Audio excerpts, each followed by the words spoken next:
What's going on, everyone? Welcome to Tuesday Live. I've got my friend Phil here. Hey, what's up, guys? This is Philip Conrad, one of my best friends. Phil and I have been playing music together for like 10 years at this point. Something like that. Yeah, we went to AIM together. We've been playing with Noah Guthrie and Good Trouble together for almost as long. Mm-hmm. Phil is a bass player, synth bass player, producer, arranger, and now YouTuber. Yeah, something like that. Something like that. So, we have a little thing planned today where we're going to build Phil a pedal board. Your first like official pedal board. Yeah, I've had some pedal boards, but this one will be proper. Actually, do you want to show the pedal board you're working with currently? Because it's pretty great. It's for those of you that are fans of the DIY board. This is great. So here's what we have going on today. Oh yeah, this thing's awesome. It's actually a board. Yeah, it's like a what, 1x6 or something. Some scrap lumber I found in my basement. Yeah, and you've gigged with that. Oh yeah, this pedal board played the big show this summer. So this got some stage in front of like 17,000 people. You gigged that board. Mm-hmm. So this is what he's been working with. Now this all started because back in November, Phil and I went to Hamburg, Germany, to play on a record. Recorded a record for a really good friend of ours named Tice. His artist name is Roofman. And Phil has never really been much of a pedal boy, would you say?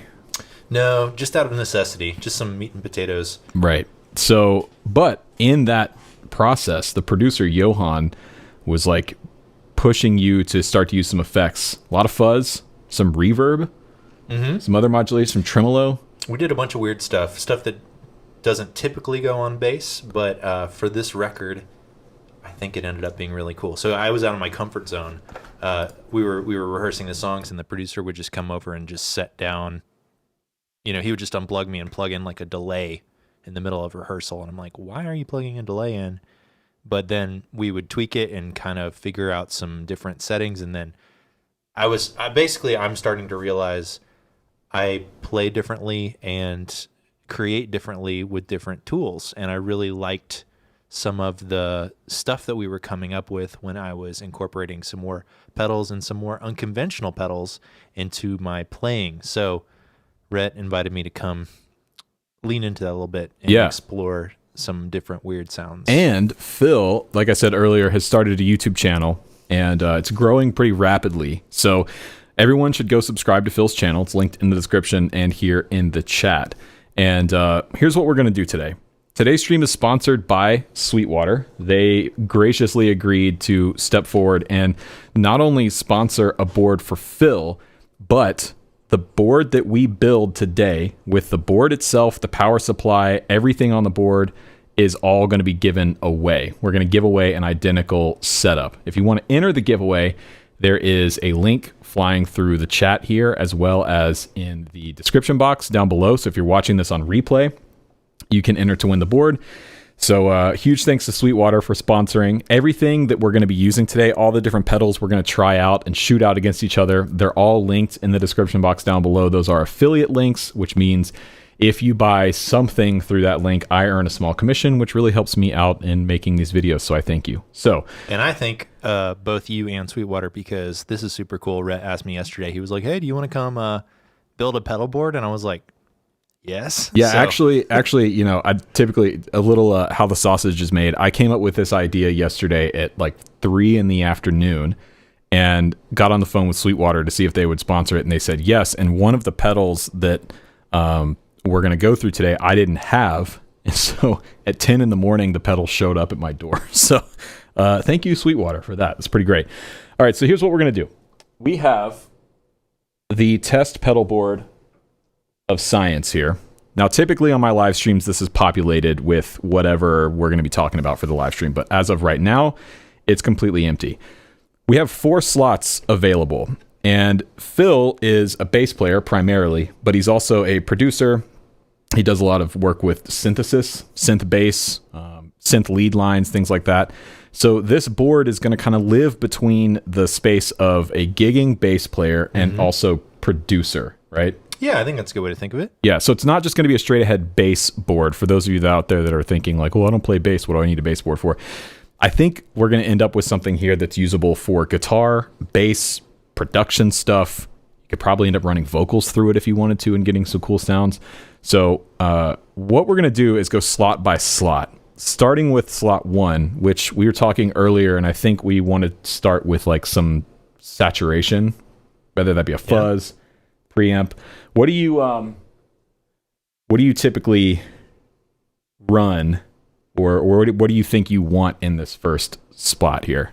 Well, I'm pretty open. I'm a big fan of some saturation. I typically play flat wounds or half wound strings. So if you don't know much about bass, and we don't get too bass nerdy here, but adding some saturation really helps me to sit in the mix because I have a duller sort of string sound. So something with some character, something that with some saturation where we can get a little more character up around like 2 to 4K. Right. I've been using some Wren and Cuff stuff for that. Right. But I am really open to see what you think would be cool. So yeah, so the Wren and Cuff, you've had this pedal for years. Mm-hmm. It's the Fat Fuck B, and that's fuck with a PH. Yeah, okay, so it's not a swear. It's not a swear. But it's a germanium boost. And it's not necessarily a fuzz. I mean, it can get fuzzy, but it's just it's just nice texture, character, saturation. Okay. So I love that. But I've never owned a fuzz. Right. I've always wanted a fuzz. Okay. So let's start with a fuzz then. I got a couple options here. Well, first, let's actually start by showing them what your bass is. Okay. And we'll show them your clean tone. Well, this is a Justin Mendel Johnson signature bass. If you're not hip to him, he's an amazing session bass player. He's played on a bunch of records. But he created his signature model a few years ago, which is basically a 60s Mustang. You can buy it new, but it's old school 60s Mustang specs. Comes in blue, comes in black. I got the blue one. I love this bass. And I have some half round strings on here, so they're kind of halfway between flats and rounds. So I'll just play a little bit. Yeah, do it. Let's hear it.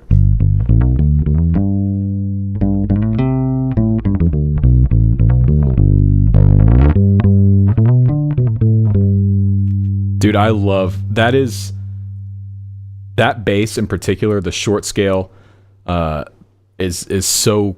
It's probably my favorite bass tone, even more so than a P bass, I would say.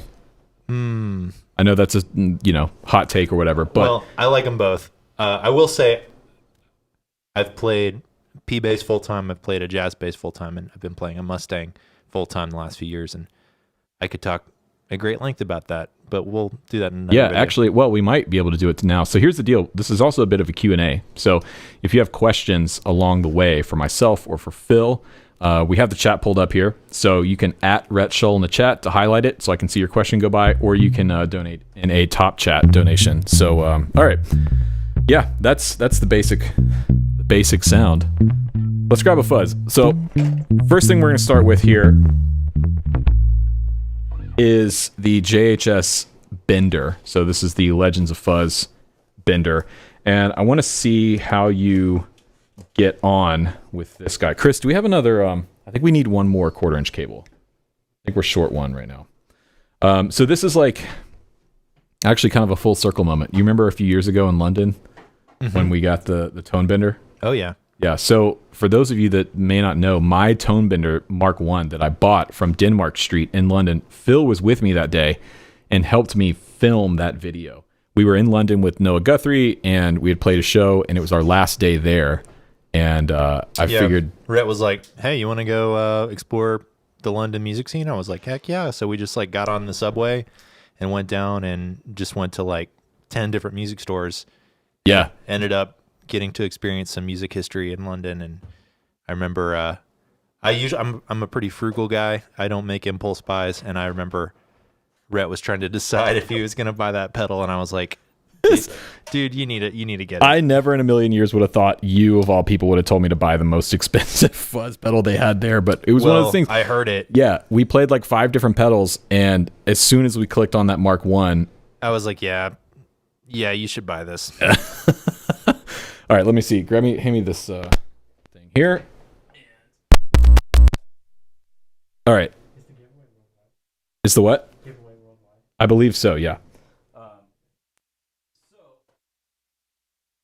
Here is your cable. Thank you, sir. Got some questions coming in here. Oh, here you go. Master Machete, guitarist looking for a basic cheap bass for tracking in the studio. Any advice? Yeah, okay. Great question. I'm partial to Fenders. You can't go wrong with a jazz bass or a P bass. You could also check out the Mustang. I find the Mustang is a shorter scale, so it might be a little more comfortable for your playing style if you're used to playing guitar and you're just starting bass. But you can't really go wrong with a Fender. And I mean, you can get some without spending a ton of money. You could probably get an awesome P bass or jazz bass. Maybe if it's not American made, you could get a Mexican made or even a Squire for a few $100 and get a really great bass sound. You could potentially change the pickups. Yeah, I would say if you could find a Squire P bass, that would be the move. Yeah, I think P bass versus J bass, both are awesome. But if you want something super user friendly, comfortable to play, reliable, I would start with the P bass. Nothing against the jazz bass, but if there's less tone options, but the tone option that you have is excellent. So I would say look at a P bass, and you can't go wrong with that. Also, one other thing I forgot to plug, we have merch available for the first time. Nice. Speaking of Fuzz, the Fuzz Evangelist line of merch is available. It's all linked down below. Wait, all right. So it's accurate because you're a Fuzz. I am a Fuzz evangelist in this moment. I am evangelizing you in the ways of the Fuzz. All right. So let me make sure you've got tone. You've got signal here. Nope. No. Oh, you know why? It's a high impedance air gap. It's a power issue. Hey, there it is. All right. There's your clean tone. And I promise this board will get more organized as we settle. So first slot 1, we're gonna dial in kind of a fuzz tone here. And the idea is we're gonna play a few different things and try and hone in on what Phil's looking for here.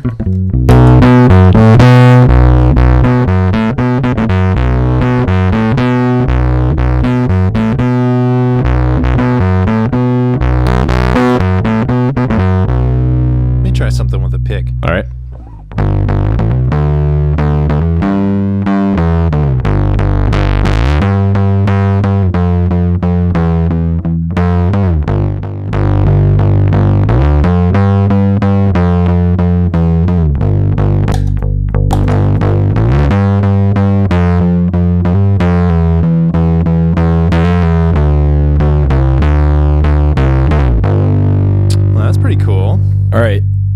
What are your thoughts? Well, okay, I know there's a few different types of fuzz pedals. Like, right. how would you describe this one compared to other fuzz pedals? Well, for bass, because I'm not really sure of like the world of fuzz, like what the point of reference is. So this is based off of a Mark II tone bender, I believe. I can't remember what version of the tone bender they based this off of. So chat, correct me if I'm wrong. Oh, we got a top chat here.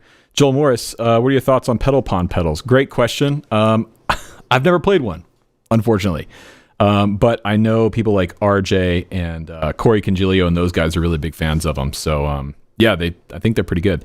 So the thing about fuzz pedals for bass or overdrive or anything that's adding saturation or distortion for bass is you want to make sure that your low end stays intact. Mm-hmm. So a pedal like the Tube Screamer, for example, it's not my favorite pedal, but it's popular for guitar, especially for really saturated, overdriven guitar parts because it tightens up the low end. As a bass player, you don't really want that, right? Mm-hmm. So the thing I'm liking about this is it's keeping your low end intact. You play a little bit more. Mm-hmm.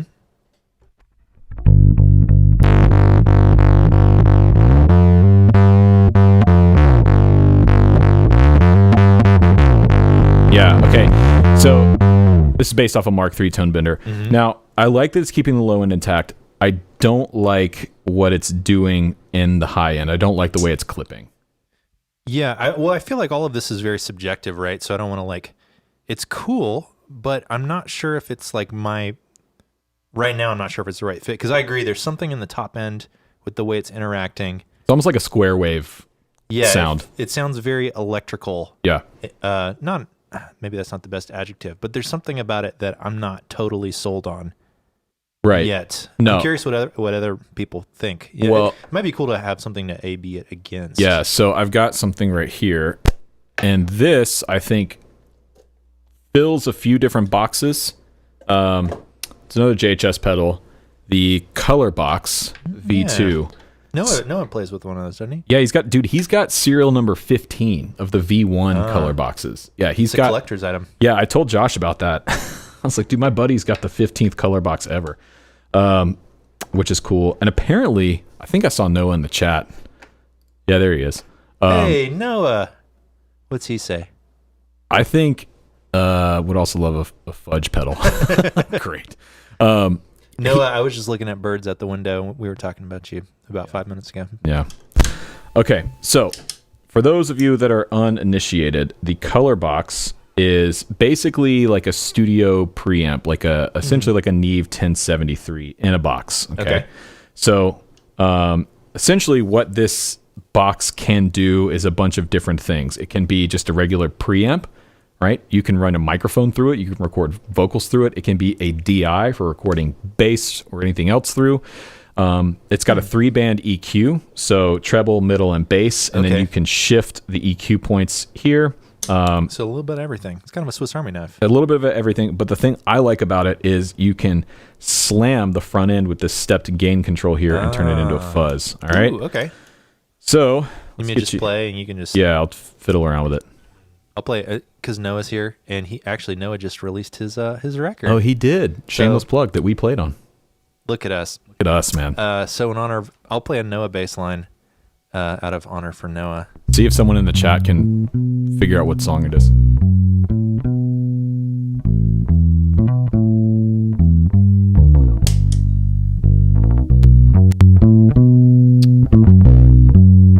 I already like that.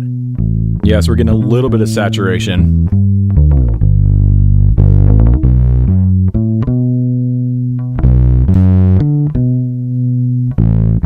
I want to make sure I'm not clipping the preamp here.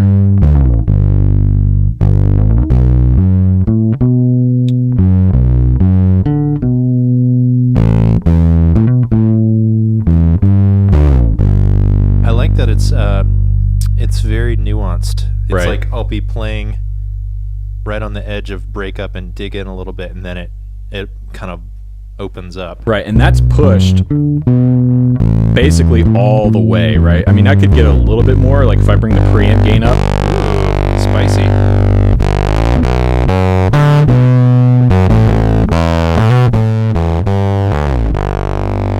Right, that's like extreme, but for like a bass fuzz, if you wanted just a little more distortion, then we could bring down some of the high end.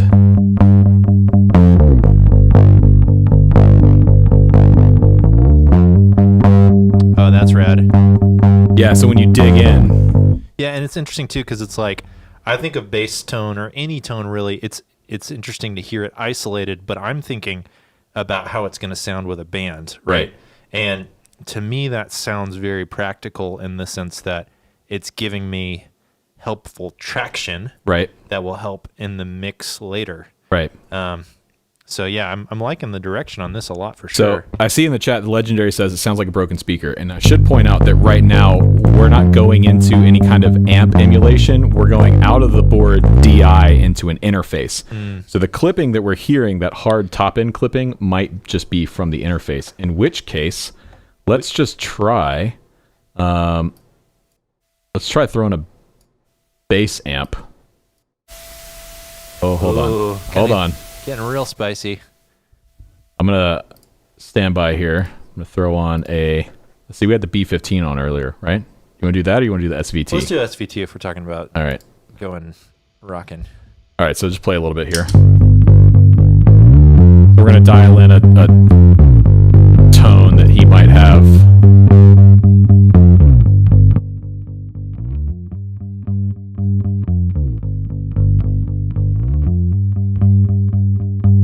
Okay, that's getting there. Add a little bit more from the compressor, get our gain back here. All right, cool. So now we have something a little closer to like a real world scenario where we're going into an amp. Now let's see what the pedal's doing. Yeah. Right. That's cool.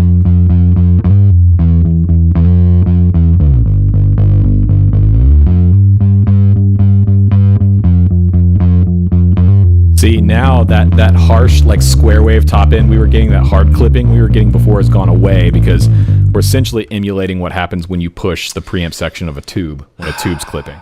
Science, man. Whole bunch of science. Quick couple of plugs if you're just joining us. So right now we're building a pedal board for my friend Philip Conrad. And whatever board we end up with here today, we're giving away. Sweetwater, who has sponsored this stream, is giving away the exact pedal board, the power supply, the pedals on the board, and everything. So if you want to enter in the board giveaway, click the link in the description. It is worldwide. Also, be sure to subscribe to Phil's channel, Philip Conrad, linked down below. Thanks, buddy. Yeah. And we have merch now. So there you go. All right.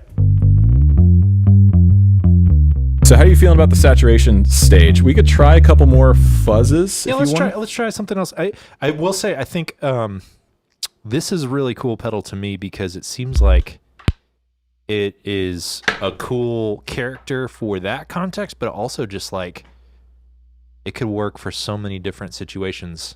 Right, and that's something to consider because we're building a small board. So part of the subject that we're covering today is like, how do you make the decision when you've only got 4 slots on a board? Yeah. Or maybe your budget only allows for 4 pedals. How do you make the decision of what goes where? Yeah, it's a tricky decision. Because the previous option, I feel like we probably would have dialed in one sound, and then it would either be on or it would be off. Right. Whereas that color box, I feel like I would see it almost maybe more helpful all times, but it would be especially helpful in the studio where you can sit and tweak, change the settings in different contexts. Right. Or on a gig, if you're backlining an amp, which happens a lot for bass players. It does. Having that somewhere on your board, either in the first position as like a gain stage, a saturation stage, or in the final position as like a tone shaper, using it to kind of dial in and work with whatever backline amp you're using. So now that we got the amp pulled up, let's try the Bender again. Okay. See, now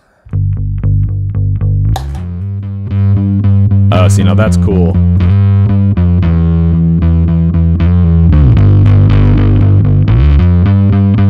That's cool.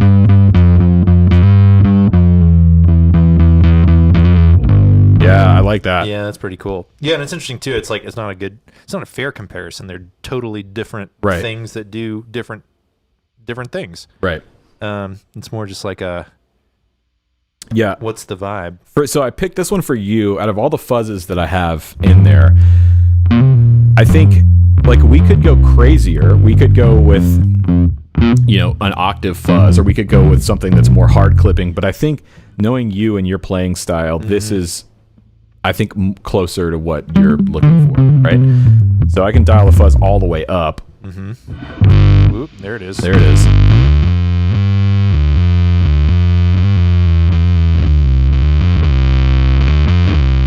And we have this mod. Was that the tone knob? Yeah, the tone knob. So this is all the way down. And it's all the way up. Yes. Then we bring the fuzz down. So if I were dialing this in for you.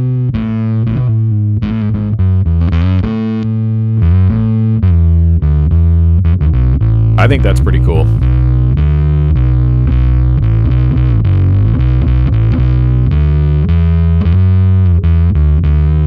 Yeah, that is pretty cool. Yeah, I know. That's why I picked it. All right. So for the gain stage, for our first stage here, what are you feeling? I'm kind of torn, man, because it's like I like them for different reasons.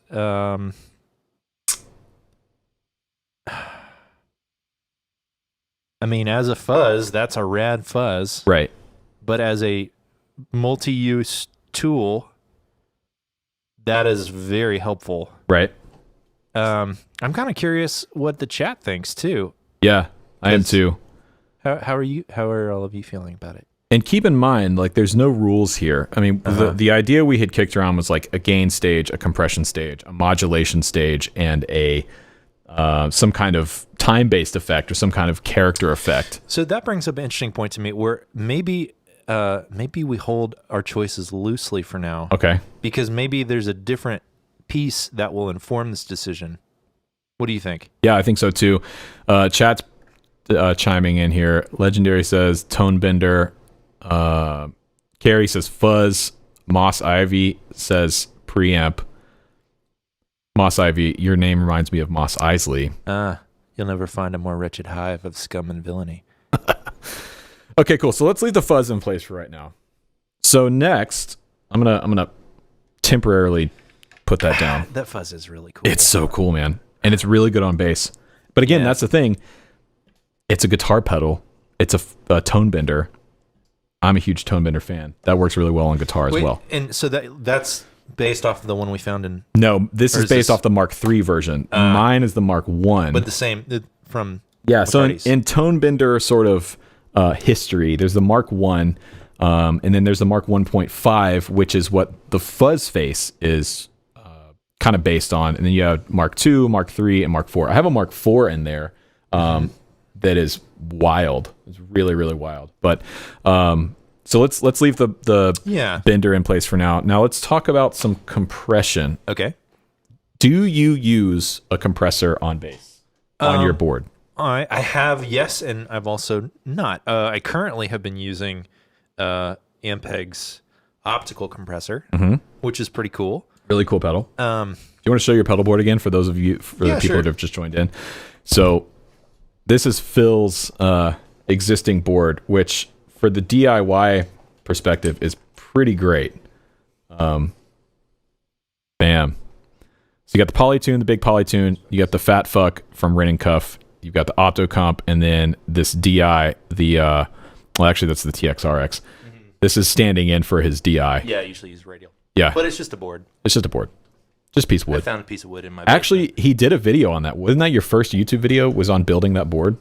Yeah, well, and it was right in the middle of the summer, right when we thought everything was going back to normal with music, and we did a few shows this summer, and I took this board out on the road, and it did well. It did what it was supposed to do. But then I want to explore a little more, you know, and I want to try a little more pro version, get the help from Rhett here, see what we can come up with. And keep in mind, if you're just joining us, the board that we end up with today, we are giving away. So if you want to enter the giveaway, click the link in the chat. Also subscribe to Phil's channel, and also check out my new line of merch, the Fuzz Evangelist merch. All right. Here I jam. I feel like you need to be wearing that shirt right now. I ordered. They're not in yet. They haven't showed up yet. That's why I haven't done it. Here I jam in the top chat says, "Hey guys, love the channel. End it with a collider."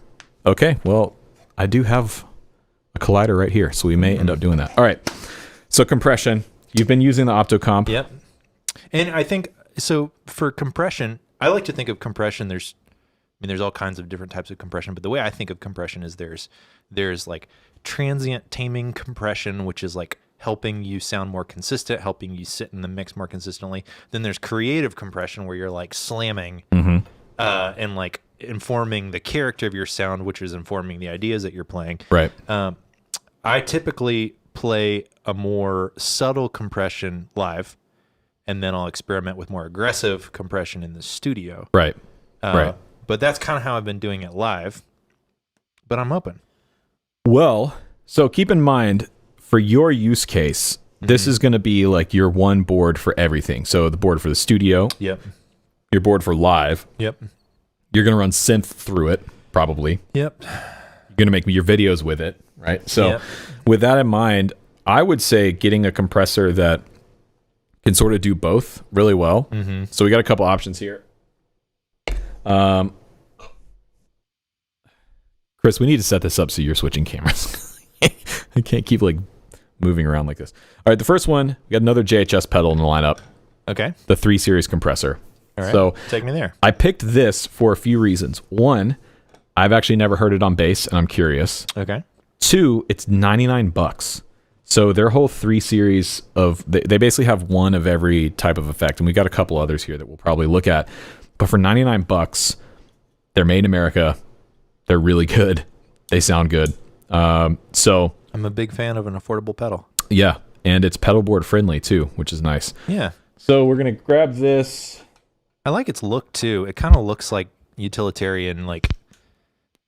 Yeah, and it's cool because people have been like decorating them, like the 3 series stuff. They've been kind of drawing on them or painting them or putting stickers on them. Yeah, that's cool. All right, so I'm gonna try and get a sound dialed in here, and we'll just see what we're starting off with. All right.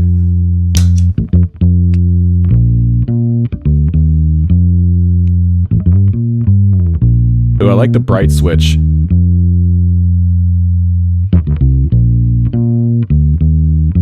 Yeah, that's cool because it's pulling out more attack of the string. It's also listen to that sustain.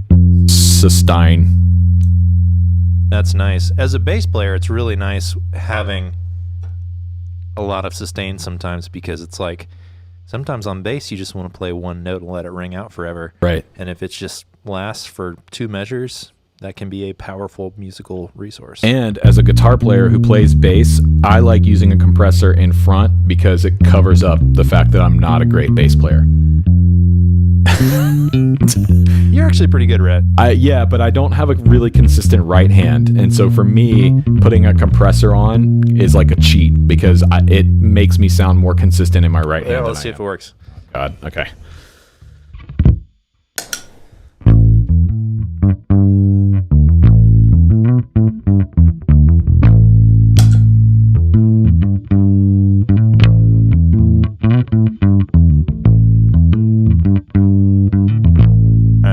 Here, keep playing. Without. Yeah, I like what it's doing. And you sound pretty good, man. See, you're not giving yourself enough credit. I think I'm giving myself just the right amount of credit, which is not much. You know what would be really bad is if I picked up one of those guitars. That would be something. No compressor would help. No compressor can fix that. All right, let me try a less extreme setting here. I'll dial the sustain down.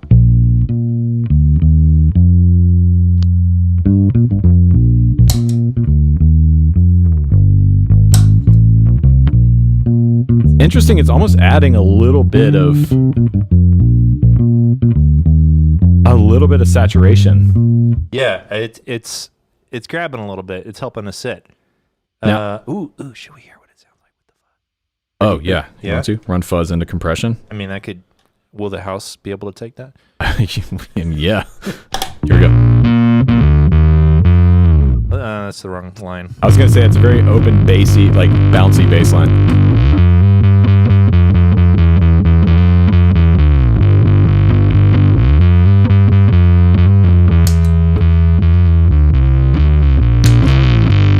Oh, that's cool.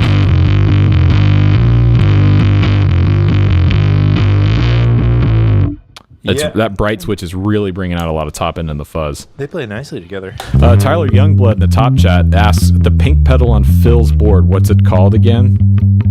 That would be the Fat Fuck from Rin and Cuff. With a PH. With a PH. Mom, if you're watching, it's not a swear. It's a germanium boost, and actually, I heard about that pedal years ago from Sean Hurley.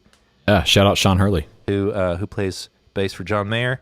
I got a private lesson with him a few years back, and I remember he told me about that pedal, and I took his advice and got it, and I loved it. So that's a great option.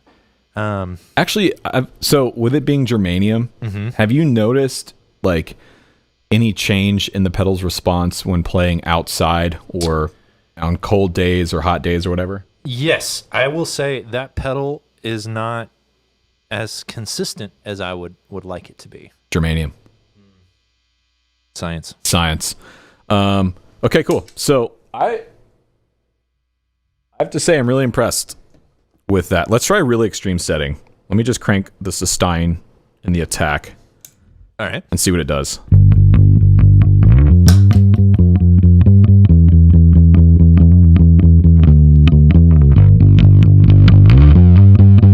Oh, interesting.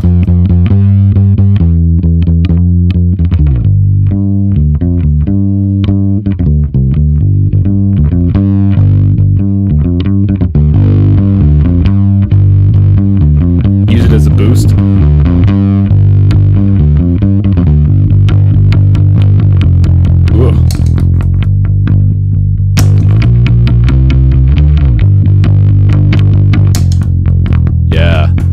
Yeah, that's pretty cool. That's actually, again, we were talking about the color box being as versatile as it is. That is, I would say that's not equally as versatile because it doesn't have the EQ. Yeah.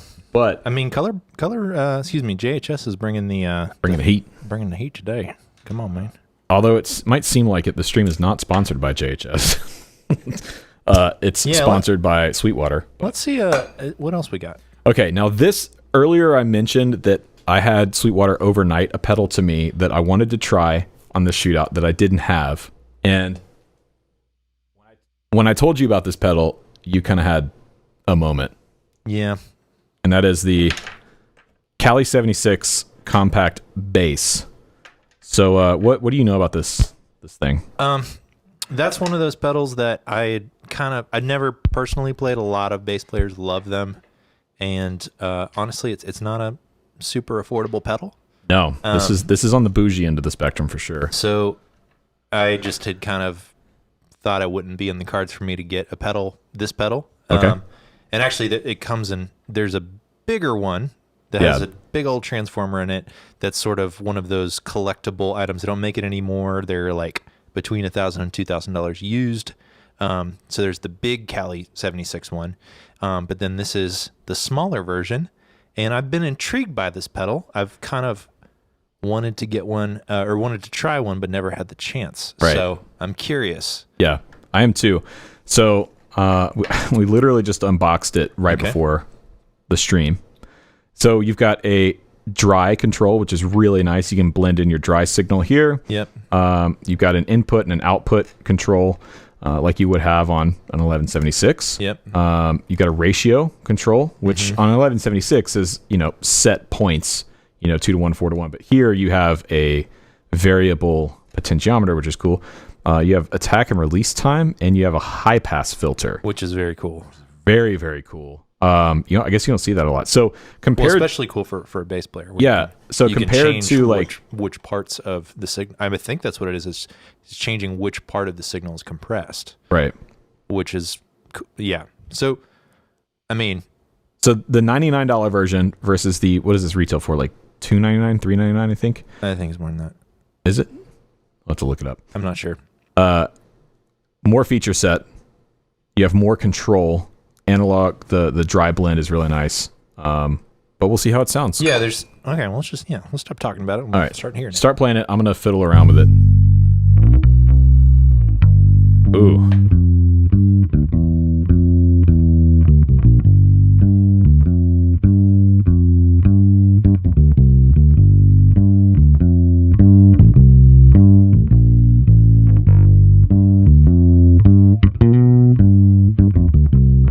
Wow. So that's no dry signal.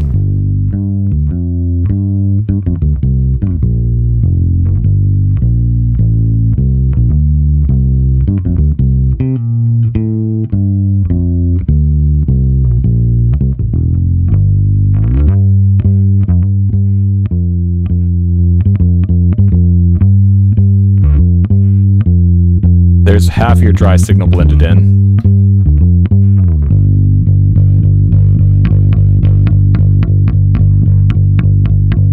Wow.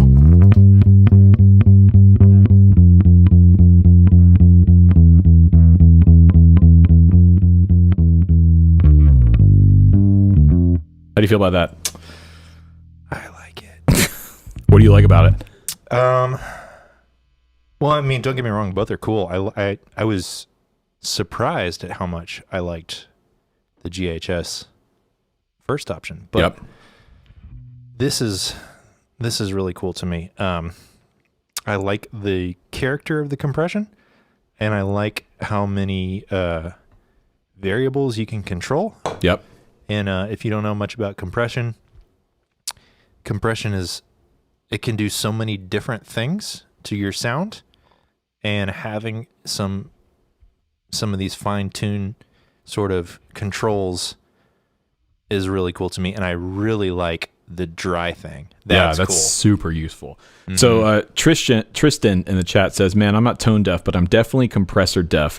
Can't hear the nuances. Well, keep in mind, there's a few things happening here. One, you're listening to a live stream that is being compressed in my streaming software and then compressed in YouTube. So if you're not hearing a ton of differences on the compressor side, that's partially to blame. The other thing is compression, in my experience as a guitar player, in a lot of cases is almost more of a feel thing, and it's changing how the guitar is responding under your hands. Yes. Than necessarily a sonic thing. Now, it can be. You can have a super squashed, squishy kind of sound with it, but a setting like this that we landed on here is definitely more of a feel thing and how the bass is responding. Yeah, it's like, imagine you're like running on asphalt or running on sand or running on the grass. It's like you're still going just as fast probably, but it feels totally different. It's a different experience, which is informing the ideas, right? Because like we said, so compression, you can use compression to tame your inconsistencies, or you can use compression to change the feeling of your sound in a creative way. So I think this is really cool. And yeah, I compression, it's something you kind of have to sit with and tweak a little bit. And I mean, you'll start to hear it. It's just something that you need to like practice with. Yeah, I didn't start hearing compression until I started compressing things. So starting with a compressor pedal, but then as I've gotten more into recording and mixing and using studio compressors or using compressor plugins, you start to attune your ear to it. And now when I listen to a vocal or I listen to a mix or something, I can tell, oh, that's super compressed. Like right now, my vocal is super compressed. It's like squashed.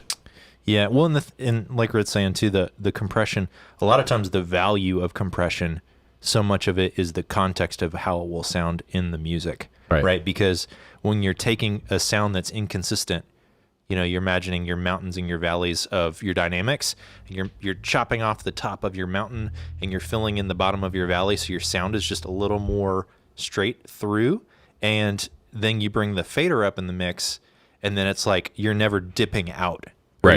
You're never too loud. It's just like compression can, you can compress something too much where it sounds sterile and lame, but if you're using compression in a tasteful way, you're just helping the whole mix feel better. And you might not hear the benefit of it when it's isolated like this. Right. But when you hear it in the context of the song, then you might start to see how beautiful compression can be. And it can be an effect that you play too. So if you think of Wolfpack, for example, part of the Wolfpack sound is a lot of compression and a lot of preamp gain, but everyone's playing very softly, very quietly, like the drums and everything. So there's a lot of compression happening from the pedal or from the outboard gear or from the plug-in, but they are changing how they play to the effect to get that sound. So there's a lot you can do with compression. Yeah, we got one more. Dude, that analogy of like running on different surfaces was such a good way to think about compression. I've never thought about it that way. We got one more to try out here. All right.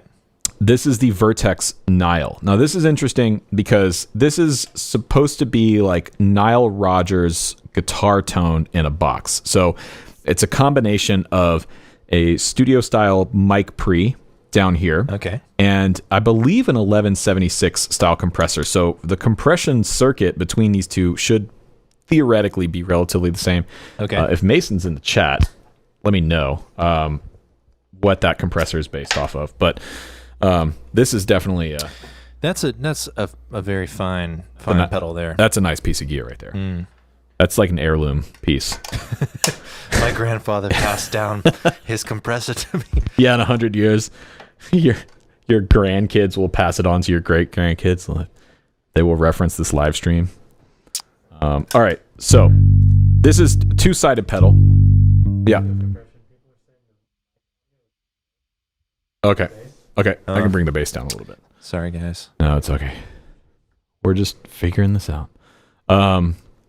Okay, so let's start playing. I'm going to engage the preamp first, which is this side.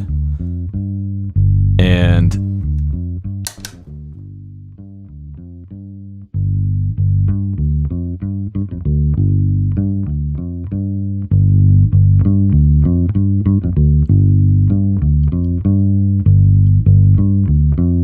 so getting a little bit of saturation there.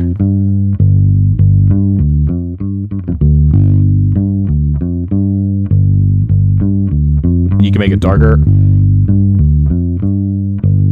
little bit brighter. Pretty subtle there. Turn the preamp off. Here's the compressor.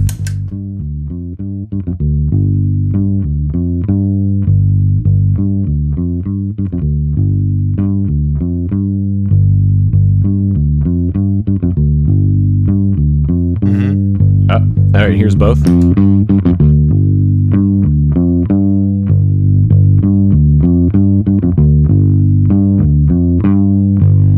That's pretty cool.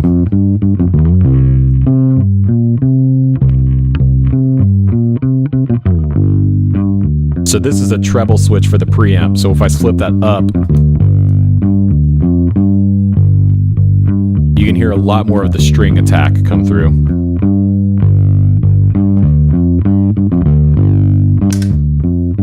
Preamp off. Compressor off.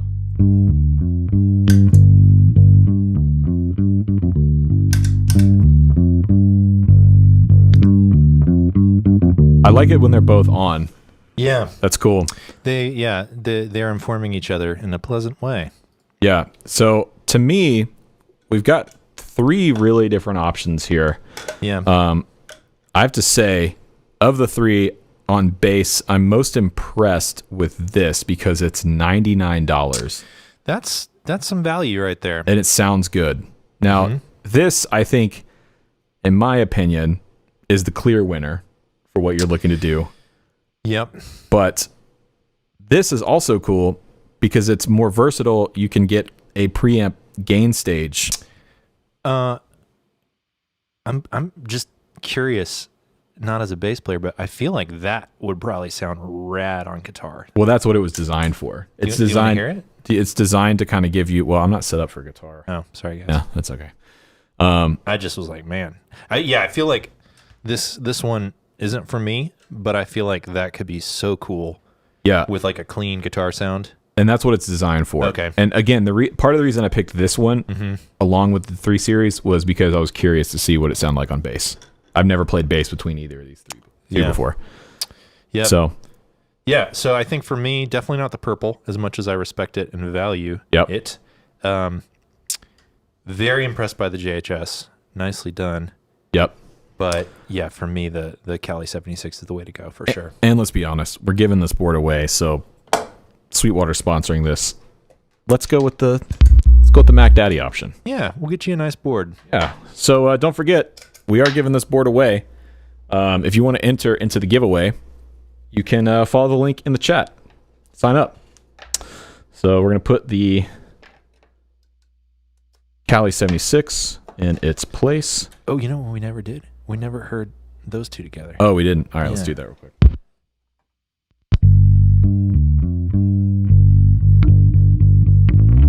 Oh, that sounds so good.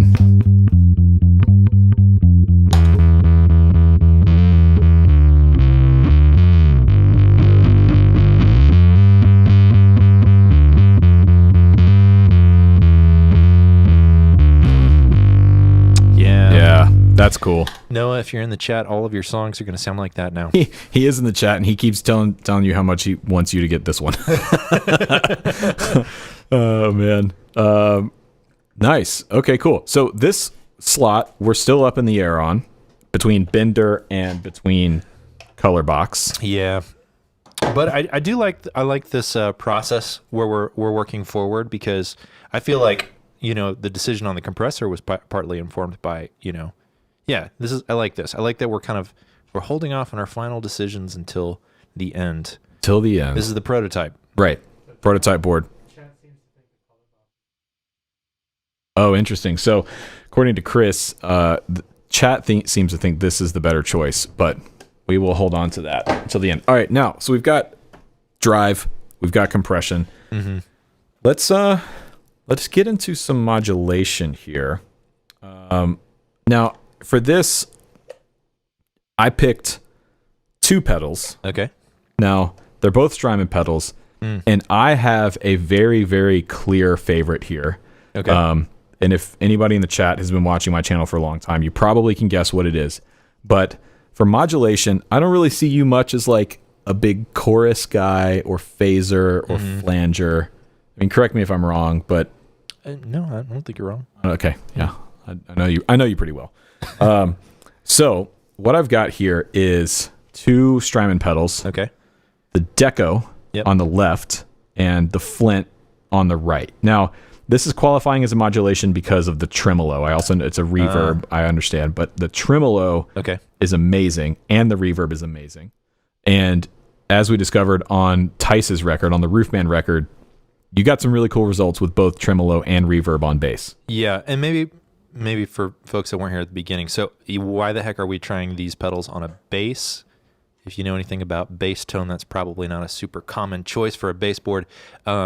Rhett and I, we were in the studio together in Germany a month or 2 ago, and on that record, the producer pushed me to try some different sort of bass tone options, and I had a lot of fun with it. So I'm exploring some kind of weird sounds, and also I might do some sound design things with not bass, with synth or with piano. So this board is not just a bass board. This board would be for some creative sort of sound design, synthesis, other things besides bass. Yeah. Right? So we're trying to make a board that could get us a lot of different options. Right. Not just typical bass sound options. Right. And for those of you that want to see how Phil uses this board in the future, you can subscribe to his YouTube channel, which is going to be in the chat and linked down below. All right. So, Flint. Okay. So tremolo. This is the one that has a tremolo. Yep. Basically, this is kind of supposed to be... Part of it is like Fender amp style tremolo and spring reverb. So you've got 3 reverb options and you've got 3 tremolo options. Okay. So you got a harmonic trem, you've got a tube tremolo, and then you got a photo cell tremolo. Okay. And then you got 3 reverbs. You've got a spring, an amazing sounding spring. The 70s, which I believe is a plate. It's like an EMT 140 plate. And then the 80s, which I believe is based off of like a Lexicon 224. But chat can correct me on that if I'm wrong. Okay. This is an all-time... This is a Hall of Fame pedal right here. Oh, I'm sorry. I'm not in pedalboard land. This is a Hall of Fame pedal right here. Okay. This is one that your grandkids are going to be playing. Yeah. The Deco... Okay. Not many people know about the Deco. Do you know about this pedal? I do not know. Oh boy. Well, I do know that it has some cool saturation. I do know that. Yes. I've heard good things about the saturation on the Deco, but I don't know much besides that. Let me evangelize you of the Deco here. So essentially what this is supposed to be like a reel-to-reel tape machine, or better yet, 2 reel-to-reel tape machines in a box. So it's emulating the early days of delay.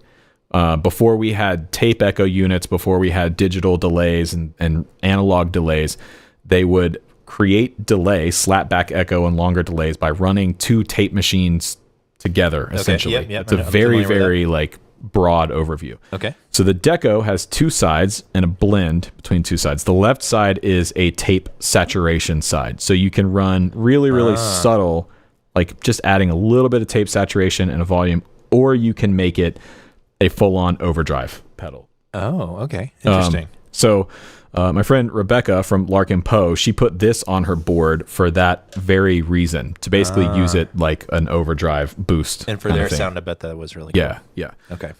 This side is, they call it the double tracker, but it's really kind of 3 or 4 effects in one. So what you have here is a lag time control, which is kind of controlling the time, the distance between like the record head and the reproduce head on the tape machine. So on the left, it's very, very subtle. As we move clockwise, it's going to get into flange, like tape flanging. Okay. It can then get into slightly like chorusing kind of sounds. As we get up to about noon, we get into a double tracker kind of sound where it's your signal, but split and delayed ever so slightly, where it's not so much a slapback echo. It's almost like you tracked 2 parts on top of each other. As you go counterclockwise, as we go further up the knob, then you get into slapback echo. Okay. And then you can get into basically full-on tape echo. All right. You essentially, it's like the pedal is changing as this knob goes up. Okay, I'm excited about both of these. The other cool thing about both of these from a sound design perspective and a production perspective, They're both stereo in and out. Ooh. And I have run drums through this before. Okay. And I was going to ask that. It's dumb. Okay. It's so good. So I'm very intrigued now. you can probably guess which one I'm going to push you towards. But let's start with the Flint. And I'm curious to see what everybody else thinks about this too. But now I will say in the studio, I really, really enjoyed doing some spring reverb on bass with a little bit of a slapback sort of springy sound. Right. That was super cool for a kind of baritone vibe. Do you have a pick? I think I dropped my pick. Yeah. I've got try this. Okay. And if not, I got some other options. Okay, cool. All right. So we're going to start with the reverb side. Okay. I'm just going to. Ooh, there it is. So that's the spring. So this is your mix. Here's your decay and then your color.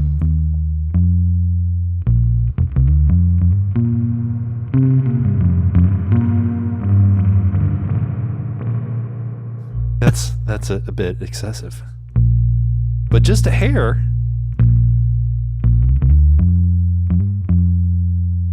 It's kind of cool, you know? Right. Like kind of Western, Yeah. Americone kind of. Yeah, it's like a spaghetti Western kind of thing.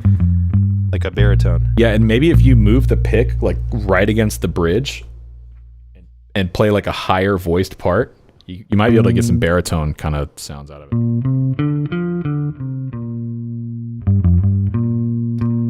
Yeah, like get your pick like right against the saddle. Yeah.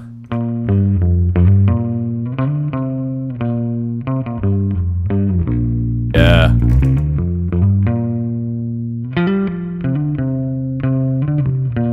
Yeah, that's cool. Yeah. And then you can darken it up. So it kind of sits under your bass more.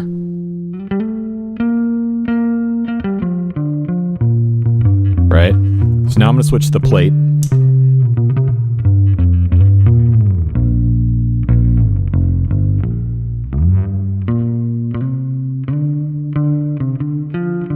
It's cool. I like the spring more, I think. And then the I think so too, but they're both cool options. the digital. Now this is cool because you could get some ambient kind of thing. So maybe just play like a more simple part.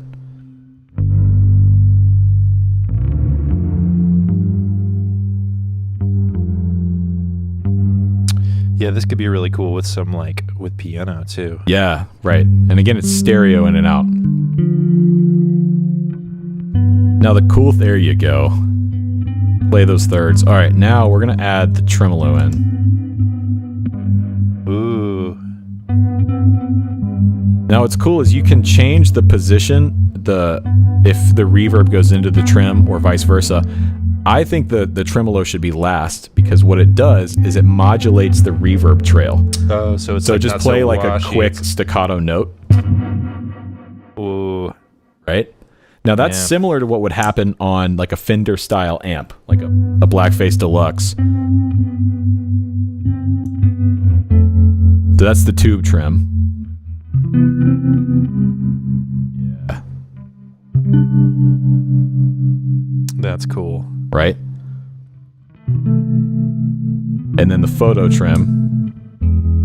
Little sharper waveform, more like a triangle wave.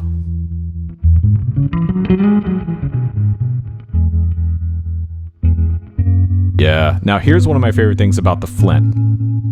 Are you familiar with a univibe? Do you know what a univibe is? I know the word. Okay, but so I don't know the vibe. think late 60s Jimi Hendrix. Yeah. Think Pink Floyd, like Speak to Me, Breathe kind of sounds. Yeah, sure. The harmonic. Yes, that's what they're using. But the harmonic tremolo setting on the Flint can kind of do a univibe thing. If you bring the intensity all the way up and the speed all the way down. Yeah. Oh, that's cool.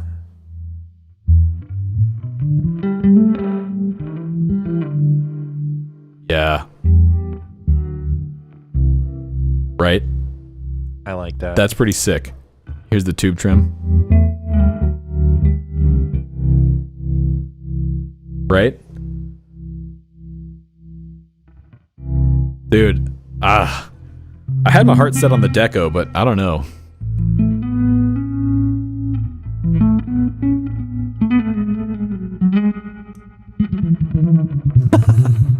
You gotta shred some bass lines. I don't usually do this kind of stuff, guys, but Brett's putting weird pedals in front of me. Oh man, but that's what's fun about this kind of stuff is like you start to play to the effect, right? Yeah, that's a really good way to put it, because it's like I would not in 1,000 years sat down in front of all of you and started playing bass chords, but that sound made me do it. I don't think I've ever really heard you play. I've never heard you really play bass chords, and you never slap. I choose not to, which I'm thankful for. But I, no shade. Yeah. I do respect that as an art form as well. It's just not my path. It's not my path either. But this. Huh? Okay.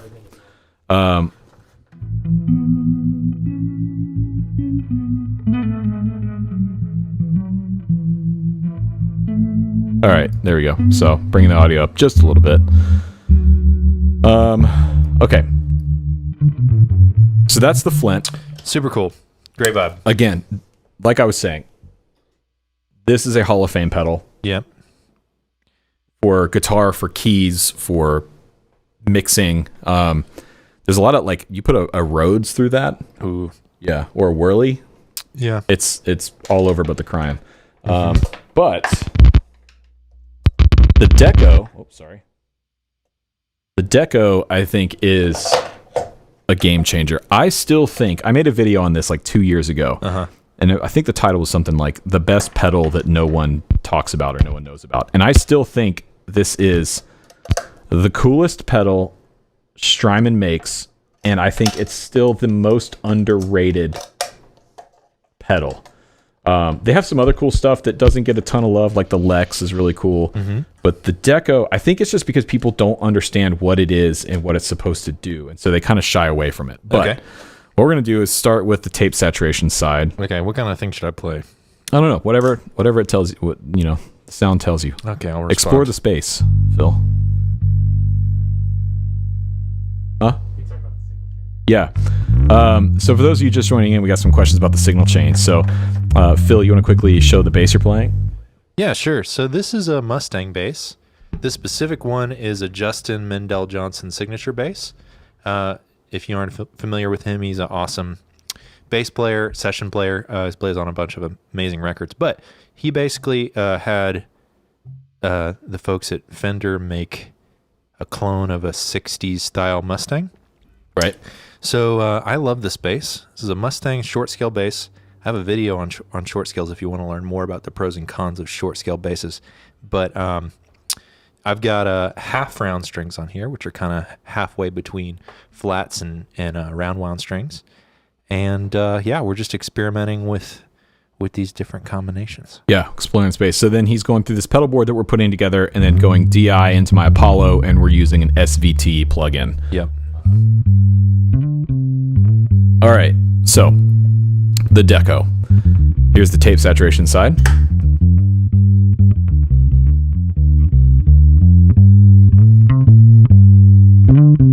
Very subtle.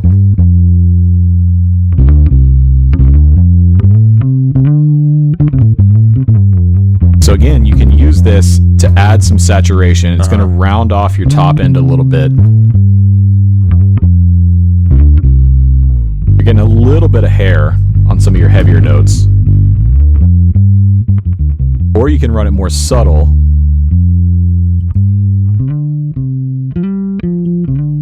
So it's kind of darkening it up a little bit. And keep in mind, you said those are really low output pickups. They are. You know, I could try the P bass too if we want to. Oh, maybe grab the P. We haven't played the P bass. Yeah, we need to talk about the P bass. Okay. You want to mute me real quick? Just unplug it. Just do it. I'm sorry, guys. Oh wait, no, sorry, I forgot I had a tuner. All right. Oh my god.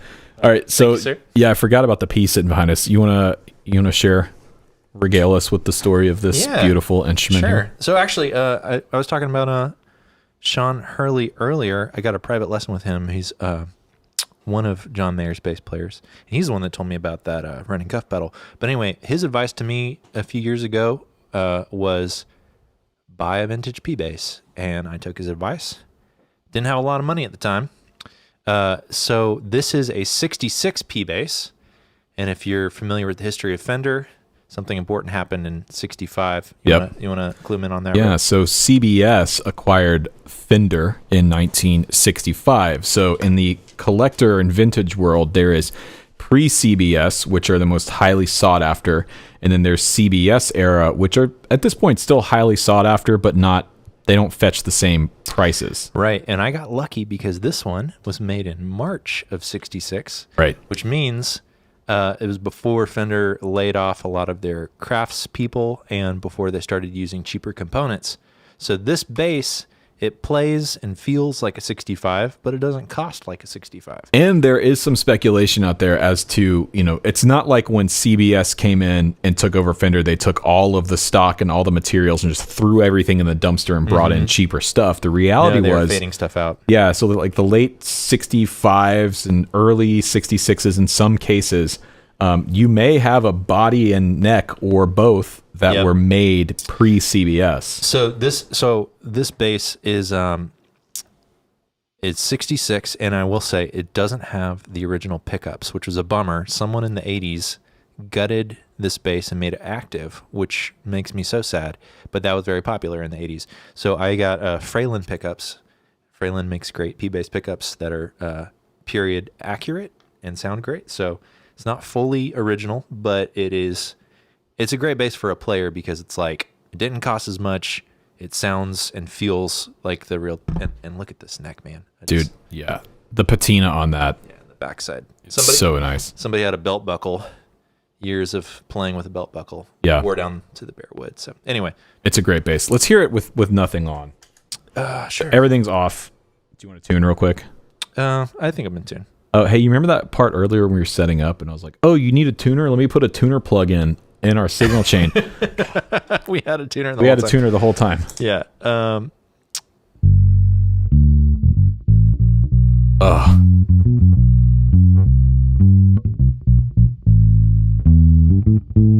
You've got flat wounds on there.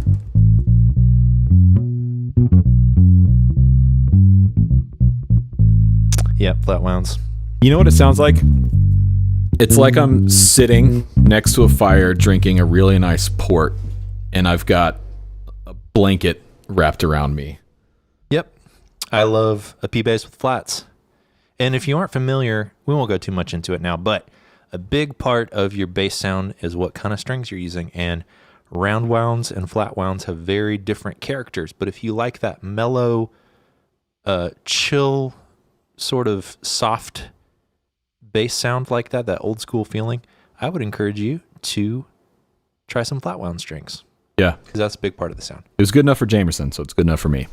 All right. Good enough for a lot of people in the 60s and 70s. Go back to Pedalboardville here. So here's the deco. We're going to add some tape saturation to this. Okay.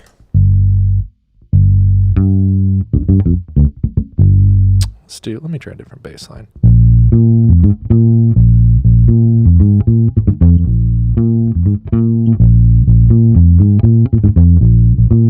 Yeah, I really like what that's doing. Let me throw the compressor on.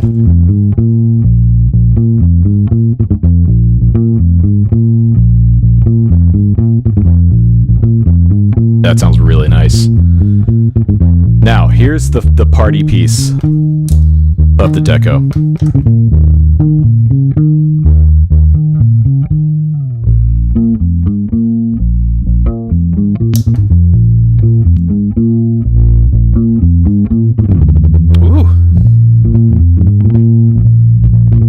Okay, so that to me is that's like the double tracker thing. So let's go back here. This is like your flanger.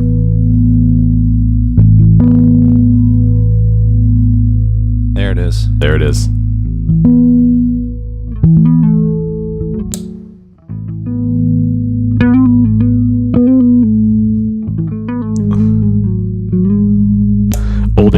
Old Indian chief in the chat says my house is shaking.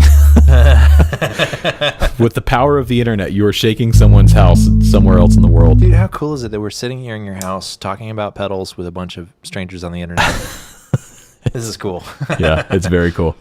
All right, so this is like the flanger setting, and you can Yeah. really hear it when you're playing those intervals, Yep. right? Yeah. Now, right now, the pedal is set up for mono, but if you were to set it up for stereo, there's an internal jumper on the inside you can change to set the input and output sections for stereo.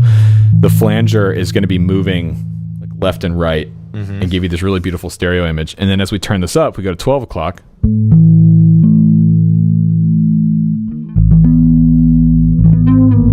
Ooh. That's happening because I'm changing the time. Yeah. That's getting into your double tracker. This is really cool for some like really nuanced sound design sort of stuff. Right, right. And then if we go up here, then we got some tape slap.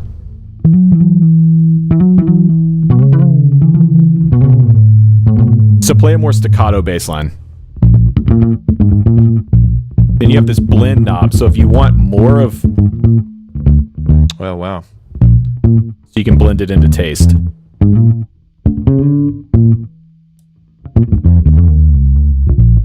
Wow. They're so different. They're doing such different things. Right. Now if we go all the way up in time. Mm-hmm. Woo. Oh, so I think you're like... Now you're in tape echo territory. And you can make it less, bring the blend over to the left, and it's going to blend in the...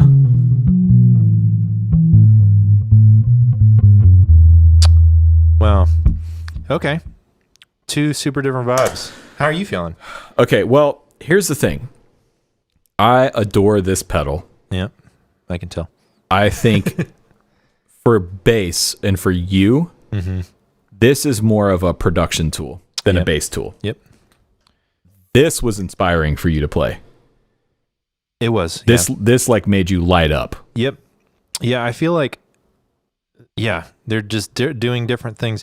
The other one, the Deco, that one is doing some really nuanced things, some really nice things that I would want to like sit and tinker with in the recording studio and just enjoy. I mean, it's really cool, but that is informing my bass playing in a different way. Yep. And that spring reverb was everything for me. Yeah. So I think for me, I'm thinking the Flint. Dude, done. So that is slot 3 done. Oh no. Sorry to anyone that had this turned up in their house just then. Yeah. Actually, why don't you hold that for a second? So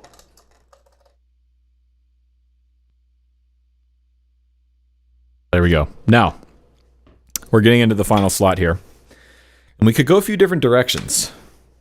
Okay. Oh, keep in mind, if you're just joining us, you could win this board. Sweetwater has very graciously sponsored today's live stream. So not only are they going to provide Phil with this board, but we're also giving away an identical board. That's the pedal board. I think we're going to do the mono like aluminum version of this board, but it'll be the same size board. It'll be Zuma power supply and whatever pedals we end up choosing today. So far, that is either the Bender or the Color Box V2. Yep. Definitely the Cali 76 bass. Yep. Definitely the Flint, and whatever we end up with for slot 4. Also, if you're just joining us, be sure to follow Phil. Subscribe to him on YouTube. You can follow the link in the description box or in the chat. You're coming up on 4,000 subs, right? Yeah. Yeah. Not too far. And we just released a line of merch, the Fuzz Evangelist line. That's pretty great. Yeah. And again, it's true because Red is currently evangelizing me with Fuzz. And as Rhett and I are making these decisions, definitely want to know your thoughts because one of you lucky devils is going to get this thing too. Yeah. So I want to make a good decision for both of us. Yeah. So I accept that responsibility with humility and discipline. I'm trying to make a good decision, not just for me, but for you all as well. Okay. Oh, and Rhett, a question before we get to the last slot. Right. Is there a world in which we could use, instead of the last slot, we use 2 of the previous slots? Does that make sense? What do you mean? Like do we have to choose the last slot of the slots that we're about to see, or could we be like, oh, we're gonna get the color box, Yeah. and okay, so it could be Anything. The world's your oyster, Phil. Here's the thing: we make the rules. Okay. Okay. So that's good. So we could. So there is a world where we could get the Bender and the JHS color box together. Phil, there's a world that exists where, according to multiverse theory, that we could fill every slot of this board with the Color Box V2 if your heart so desired. And that's just science. It's just a board. It's just the color box. Yeah. 4 color boxes. That's just... Let's see what that sounds like. Yeah, I'm pretty sure Carl Sagan talked about that. I am very emotionally torn between the Color Box and the Bender. Okay. And it's nice to know that there's a world where we could have both, but I am excited to explore the other options. All right, great. So this, I think we'll refer to slot 4 as like the wild card slot, because honestly, I don't know. We could go a bunch of different directions. Okay. So direction 1 would be something like a delay or a reverb or both. Now, originally I had assumed it would be some type of reverb, but the thing is, we've put the Flint on the board. Yep. And that's really covering all the reverb you would ever need, with the exception of something really, really out there, like this guy. Whoa. Yeah. So this is the Strymon Night Sky. And this is less of a bass tool, and this is more of a sonic exploration production tool. Okay. So this is a reverb, but it's also a sequencer. It's also a harmonizer. It's got a shimmer. This thing is wild. Okay. So we could go in something like that direction. Okay. Is that one very popular with like worship guitarists? Is that the one? Not the Night Sky. It's honestly, so I did a review of this pedal when it first came out, and it's a really cool pedal that's not for guitar players, I feel like. Oh, cool. Okay. The sounds that you can get, and I say that sort of tongue in cheek because it's not like you can't use this on guitar. I think Strymon's idea with the Night Sky was to create a inspiration machine for modular synthesis, for guitar, for production. I'm intrigued. It's very, very interesting. Okay. But yeah, so this is like an ambient and sound design kind of tool. Okay, rad. The other option would be a really good delay. So this on the left, this is the Strymon Volante. So this is like every tape echo machine in a pedal. The one on the right is the Starlight. This is from Universal Audio, and this does tape echo, it does analog delay, and it does digital delay. This is really cool. So on the record, you remember how I was using that space echo on just about everything, the Roland, the RE201? Yep. So this is kind of that RE201 sort of thing. Okay. So it does the tape echo. It's also similar to my multi-echo up there. Okay. It's like a 4-head tape delay, but it also has a spring reverb. So we have some redundancy here, but you can do a bunch of different tape echo sounds. This also has a really cool sound-on-sound looper, which is really interesting for production stuff. So there's that. Or we could follow your heart's desire and do that. Okay. So I want to put this out to the chat here. What do you think we should try first? All right, let me see.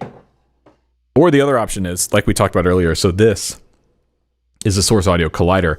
This is a delay and a reverb. Now, the interesting thing is this has a lot more reverb options than the Flint does. So you've got a shimmer, you've got a big swell thing. It's got all the delay options as well. With going with this, though, I feel like we've kind of eliminated that. Okay. All right, so What's everybody saying? Ben says Volante. Okay. A lot of Volante. All right, let's try the Volante. I really love the Volante.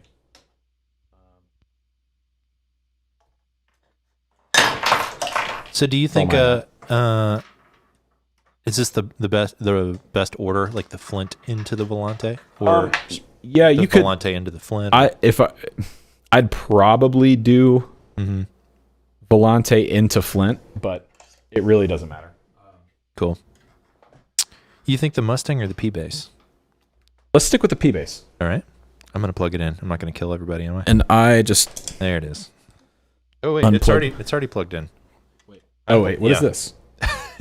Oh, wait. This is the output from... Okay. I bypassed the compressor. Okay. Nice.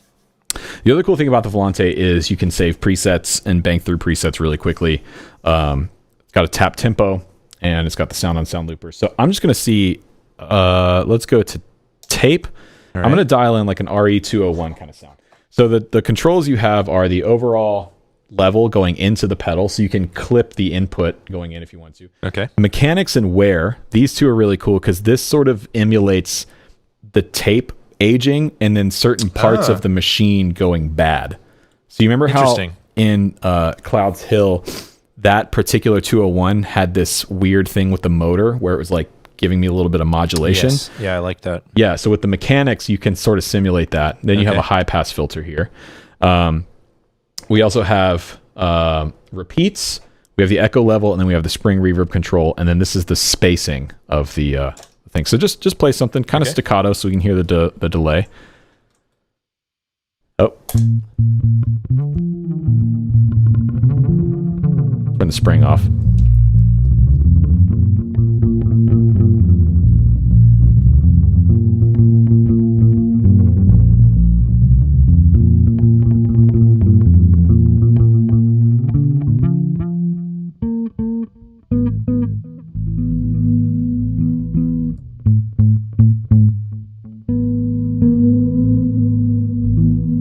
Oh, I hear that. Yeah, so you hear the warble coming in.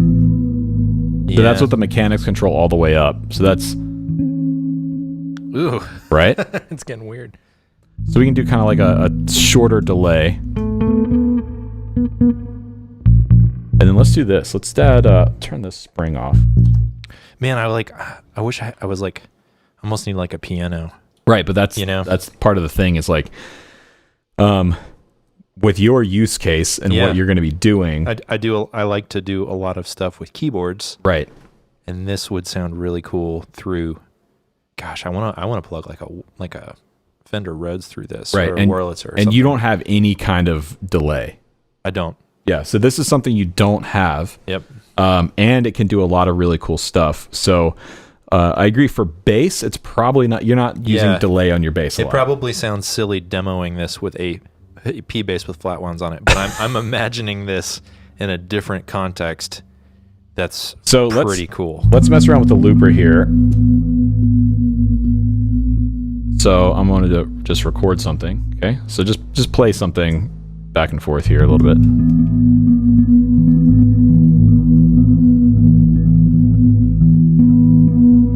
Stop playing. See what we got here. Oh, if anything. I'm terrible at the sound on sound looper. There are some people that are really dialed in with how this thing works, but it's not me. And I'm not going to try and give a crash course on this on a live stream. But from a production standpoint, a delay is a really useful thing to have. Yep. We went against the Deco, and this is going to give you way more delay options for... It's also a great mixing tool because on the front here, we have a little switch that switches you from instrument input to line input. Okay, that's helpful. So you can take this with your interface, use it like in a piece of outboard gear. That's cool. And you can send line level to it without clipping the input. Okay, that's really cool. Right? So, and is this stereo input? Stereo in and out. Okay, that's cool too. Right? Yeah, because I'm thinking about miking up my piano stereo. Yeah. Running it through this thing. I think that's exactly what you should do with it. Yeah. So it's interesting. This bottom row, this is like your bass rig, essentially, right? You've got your fuzz or your saturation, you got a really great compressor, and you got a really cool character effect for bass. Yep. That's not too out there. Yep. But all of these things work really well for other things too. Mono synth, for example. And then you have this, which is like your wild card, which is useful for everything. You could play bass through it and get an interesting bass line, but putting your upright through this would be amazing. Yeah, that'd be killer. putting your Moog through this. Now, here's a question: does this have a spring sort of sound? Yeah, right here. So that might negate our Flint decision. I don't think so, because the Flint does the plate and the digital reverb, where this only does the spring, and you have 3 controls here for the reverb where you only have one for the spring. Because I'm also thinking about, our lucky chat member, whoever out there in the universe that gets this board. I'm guessing they're probably a guitar player. Probably. So I'm trying to think about a board that would be great for me as a bass player and a sound designer, but also something that would be practical for a guitar player and giving them a variety of helpful sounds. Right. Well, I think this is a solid setup for just about any guitar player. Okay. Especially with these 3. There's nothing about this that tells me you can't use this on guitar, even though it says bass on it, right? Yeah. Well, I think it's, I mean, it's a compressor. Right. Oh, we got Byron in the top chat. Thanks for introducing you to Larkin Poe. Awesome, man. The video is the reason you got an HX Stomp and got to see them live. Awesome. That's really great to hear. Yeah, the board that Rebecca had built, I think, is serving her really well. So let's keep this in mind. It's cool. But since we're now thinking of like this slot is possibly more for like your sound design production slot, right? Let's try this. Okay. All right. Now, there's a learning curve to the Night Sky. Okay. It's not like a super, like you plug it in and you immediately know how everything works. I mean, you can just look at it and see. But you have these different sections. You have a master mix and a master dry through. You also have instrument and line input, like the Volante.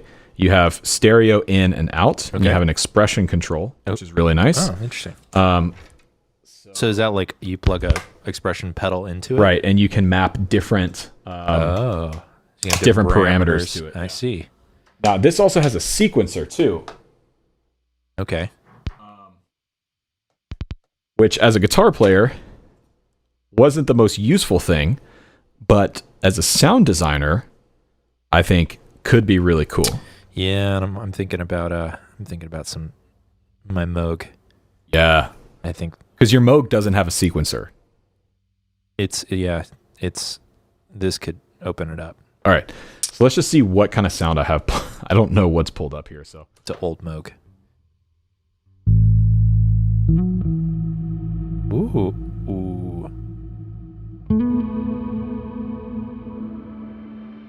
Okay. Just keep playing.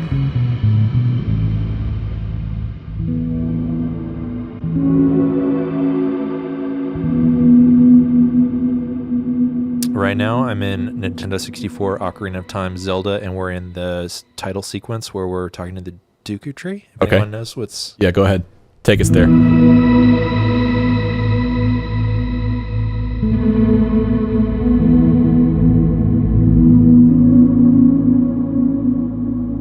Wow.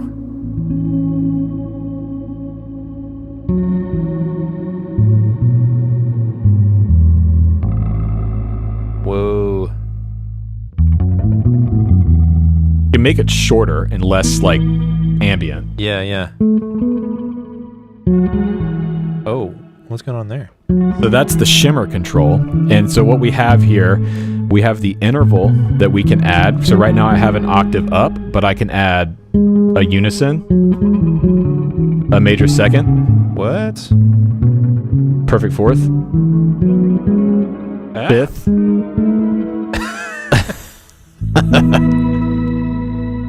Wow. And then this controls the amount of shimmer. There's 2 types of shimmer, input and regen, and then you have... Oh no, I changed the preset. Sorry. But you also have a bunch of presets here, so you can immediately just start...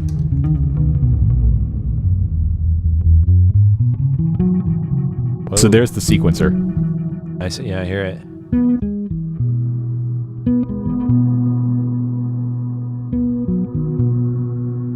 That's kind of nice.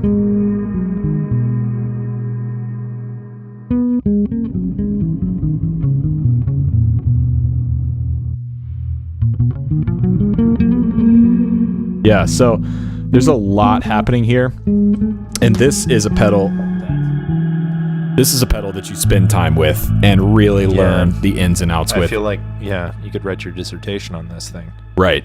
There's a lot of parameters, there's a lot of controls, and something like this. It seems really musical. Like it seems like it's very nuanced, and you respond to what it's doing. Right. And it's responding to what you're doing. It's cool. I feel like there's a lot to it, though. This is almost another instrument. That's kind of how I chose to think about it when I first got it. Was you set it up to do its thing, and then you play to it, and your instrument that you're holding in your hand becomes part of this like symbiotic organism where it's talking to this, but then this is talking back, and it's informing what you're doing and taking you to new places, which is really cool. Yep. Especially from like, I would love to hear your upright through that. Yeah, that'd be cool. That'd be really cool. Or your Moog. The Volante, is a much more practical option. It's a delay. It's multiple types of delays. And knowing you and the type of production that you do, you're definitely a tape echo kind of guy. Right. You also have the sound on sound looper, which I'm sure you could figure out how to use much better than me. And you have a spring reverb, which again, if you were using your synth or your piano or whatever, you can add some really nice spring to it as well.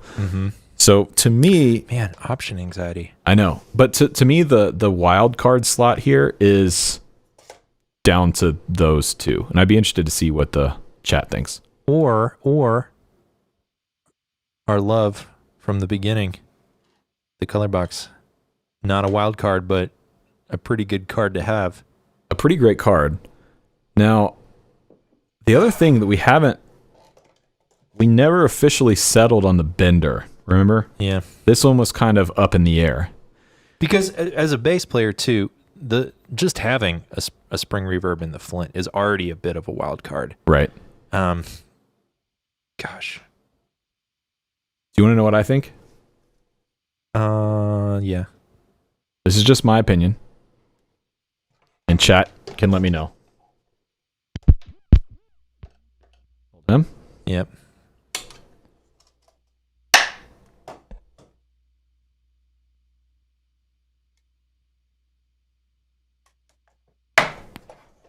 I think. Damn it. There we go.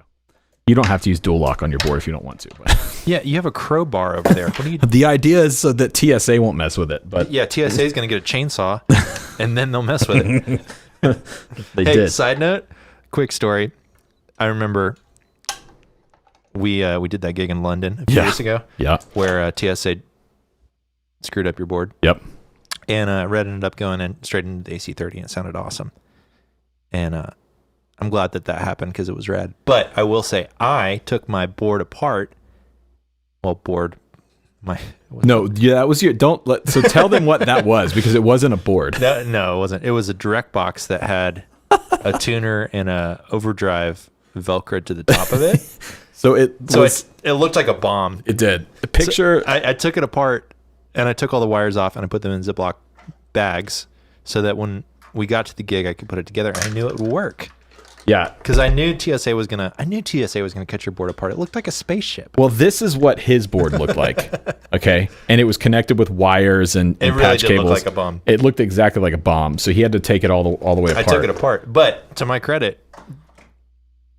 TSA did think yours was a bomb. It's true. Well, or they at least ripped it apart. My favorite part of that story is when we were sitting in the hotel room before the gig, and you're like, all right, time to put my rig together. And you pulled out a Ziploc bag that had all your pedals and your cables in it.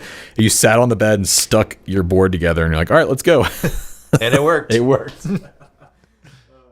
Okay, so this is what I would do. Wow. Okay. I think this covers a ton of ground in a very, very small footprint, which is part of what we're talking about here, building a small board. Okay. You have the fuzz capabilities of the color box, and don't forget, you already have your fat fuck, right? Mm-hmm. Which you could stack either before or after this, because the Zuma has 5 power outputs. I'm using one for the tuner here. So that's an interesting question. Do all of these, their voltages are all compatible with the Zuma? Yeah, we're running everything off the Zuma right now. Yeah, okay. Yeah. This you can run off of 9 or 18 volts. Okay. I don't really see a reason to run it off of 18. Some people do. I don't really think it matters. So this also becomes a great microphone preamp. I could get a lot of use out of that. You could cover a lot of ground with this. And if you wanted to, because this has 5 power outputs. Wait, so that can send Phantom? Or you mean like... I don't know. It doesn't send Phantom. But So just in terms of like boosting the signal. Right. Yeah. It's Okay. it's got the transformer. It's got the EQ. Okay. It's got a Lundahl transformer in it. Okay. 3-band EQ, the high pass filter. You can slam the preamp section like we were doing earlier, or you can leave it as just a subtle, just saturation tone shaper. Yep. It is mono in and out. So if you were running stereo, I'd put it before your stereo section. Yeah, but if I'm doing sound design stuff, I'm gonna approach this differently anyway. Austin says V2 does send Phantom. I did not know that. You can pass Phantom through it, but it won't generate its own. Send it. Okay, so then you can use that with a condenser. Phantom power, it sounds so much cooler than it is. Yeah. It's just 48 volts. Yeah. But it sounds like... Do you want to tell the story of your friend's Halloween costume? Oh, yeah. I had a friend of a friend, went to Halloween as Phantom Power. So he was just wearing a shirt that said 48 volts, and he was like, I will destroy your ribbon microphones. And that's the nerdiest joke. Nerdiest joke I've ever heard, but I still laughed at it because that's pretty clever. Oh my God. Phantom Power. Okay, so... What do you think about this? Can we Hear it? Yeah, let's play around with it. See what the options are here. Because, okay, so here are my I'm open, and I haven't had a really good chance to read what people are saying. I'm curious what everybody else thinks, but here's I really like the feeling of this. 2 concerns. One of the concerns is not having a true fuzz sound, and the other is I responded more like creatively excited to the Night Sky. Really? Than the Volante, but I feel like I wasn't hearing the Volante maybe in the context in which I would be inspired, which would be not with a bass guitar. Okay, so let's address those 2 separately. Okay. So first off, let's see how far we can get because we were using the low setting on here. So let's see how fuzzy this guy will get. Okay. So just start playing something. I lost your pick again. Oh my God. What? Oh, you are a bass player. You're not used to picks. You got to keep up with them. They'll just evaporate. I don't care which one. You want to use my Poon Raft pick? Your what? Anybody follow Rigs of Dad on Instagram?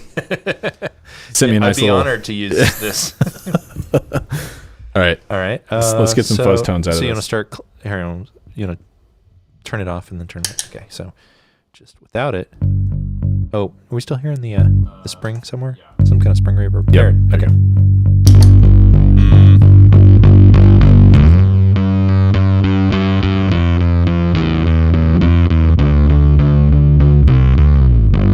That sounds cool. So that is with the input all the way up. So this is like, and it can get super gated too. So check that out. Sounds like a really pissed off bee. So that's more typical fuzz. Make it a little brighter.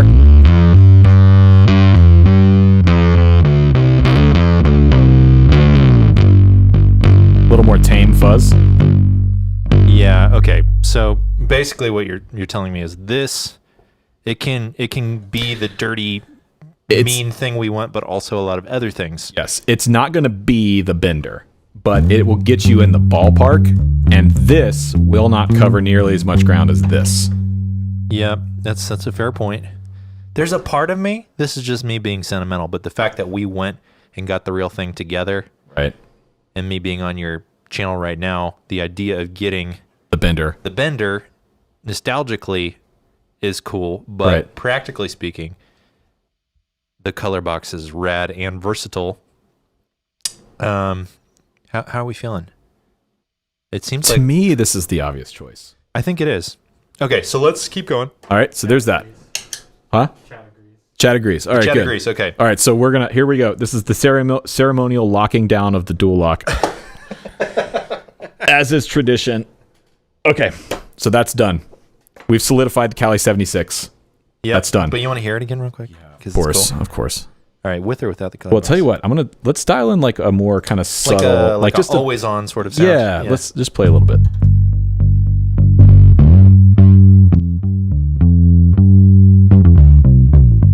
Oh yeah, let's add just a kick of high end.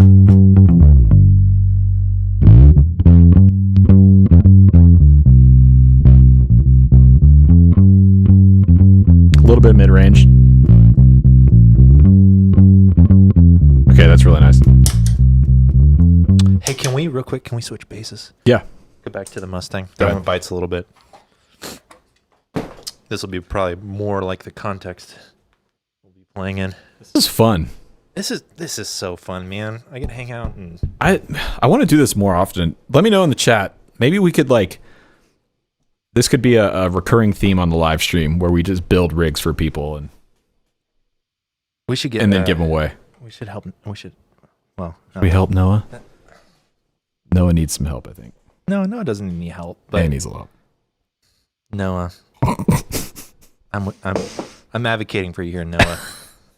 All right, Yeah. Okay. This sound is. that's no pedal. Oh, dude, Yeah, that's rad. that's it. All right, so that's a really good place. Let's kick on the compressor.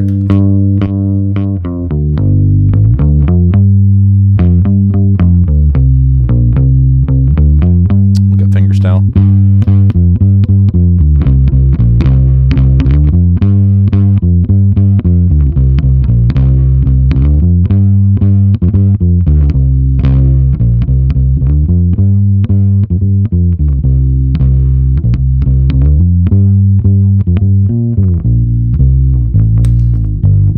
Yeah, that's cool. That's cool.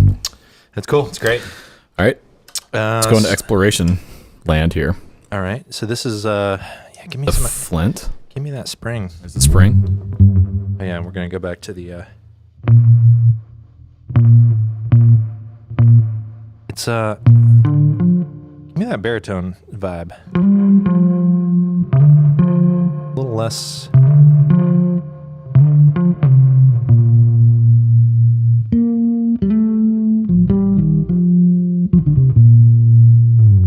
Yeah, That's cool. that's really nice. Oh, and doing the bridge thing. Yeah.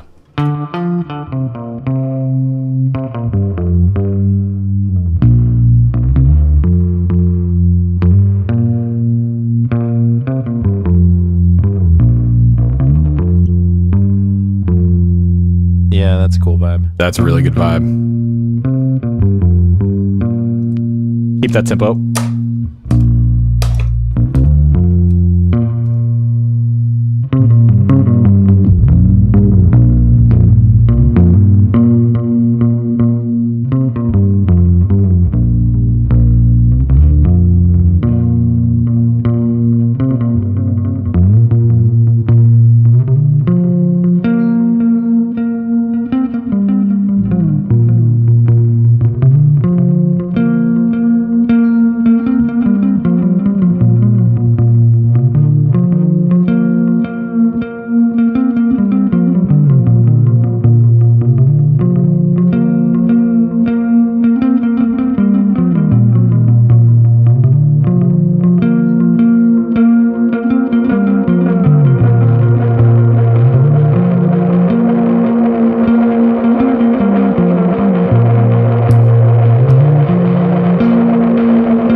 Really cool. I feel like you're still gravitating towards this though. Well, I'm kind of torn. I feel really good about this bottom row. This is settled. Yeah, this is dialed. That's solid. Yeah. Can we hear the Night Sky one more time? Yeah. And yeah, I think we're down to the wire here, gentlemen and ladies of the chat. It's down to Volante or Night Sky. Yeah.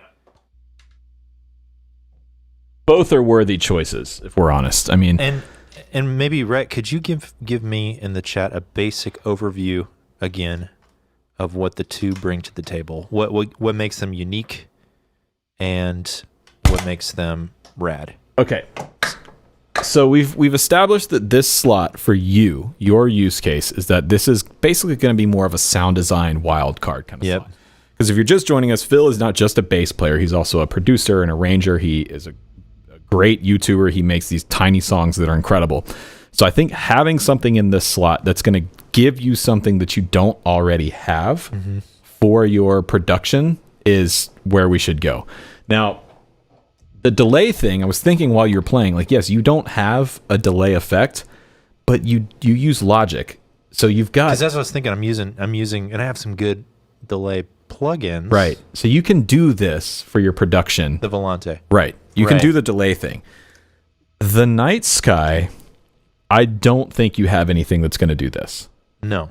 So this is definitely more in line with the sound design exploration, maybe not even for your bass, but for a keyboard kind of sound. I really want to run piano through that. Right. Now, again, if you're just joining us here, this board is not just going to Phil. We are giving away this board exactly as you see it, with the exception, I don't know if the carbon fiber one is in stock, but you are going to get a mono board with the power supply and with these pedals, whatever we end up with in the wild card slot here. Thanks to Sweetwater for sponsoring this episode and making it possible. So with that in mind, also, if you're interested in any of the pedals we've talked about in today's video, they are all linked in the description box down below. Those are affiliate links. So if you buy something through that, I earn a small commission, which really helps me out. Okay. So this is the Night Sky. Let's just play a little bit. All right. I'm going to go back to Chordland because that's where it was singing.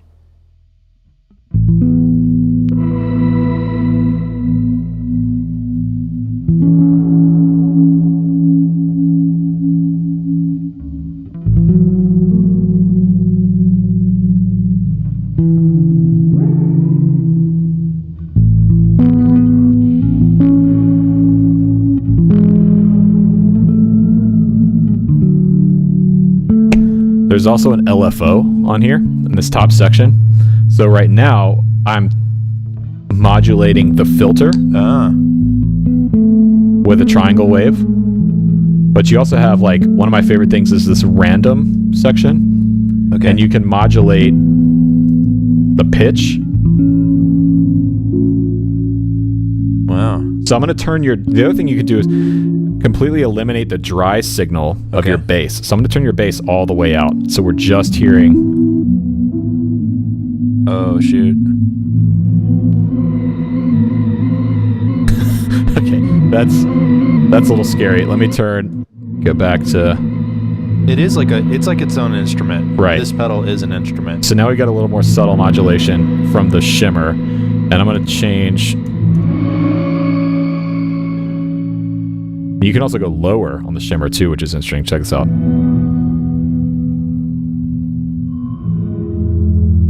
Ooh.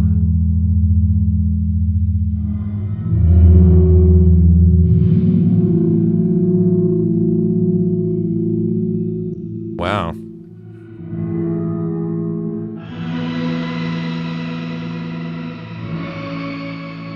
Now I'm going to modulate the reverb.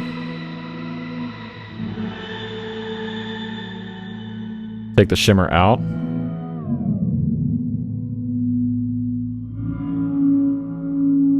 See, that's cool. See, this is inspiring me musically. I recognize the Volante is really cool and helpful for a lot of things, but this is like making me want to like go home and write music.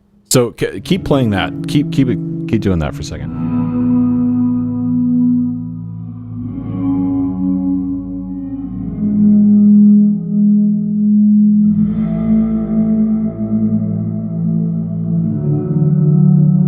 That's cool. That's cool.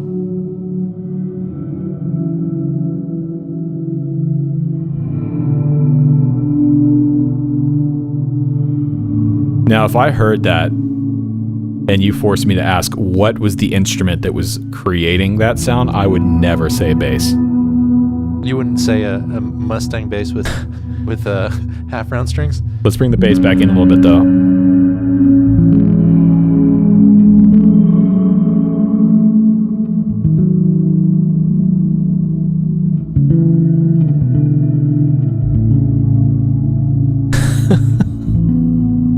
I mean, I just have to go with my creative pull towards this. Yeah, I think this. I hope these you don't two, take offense to that, because I'm like, no, I don't. Because I know you're feeling the Volante, but I was just like, this makes me want to create music. No, this is good because both of these, well, actually, all of these, when you started playing them, you like lit up. Yeah. The wand chooses the wizard. Wand chooses the wizard, Philip Conrad. Now let's throw in some.